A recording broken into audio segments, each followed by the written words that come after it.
ஜனவரி 29. இன்றைக்கான தேவ வார்த்தை கீர்த்தி. தேசத்தின் ஜனங்கள் எல்லாரும் புதைத்து கொண்டிருப்பார்கள்.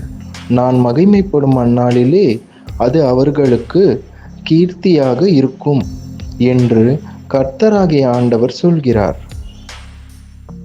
எசேக்கியேல் 39:13.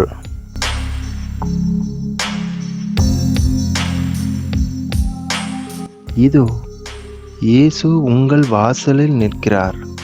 அவர் வார்த்தைக்கு செவி கொடுங்கள், அப்பொழுது பிழைப்பீர்கள். இயேசு உங்களை ஆசீர்வதிப்பாராக. அல்லேலூயா. ஆமேன்.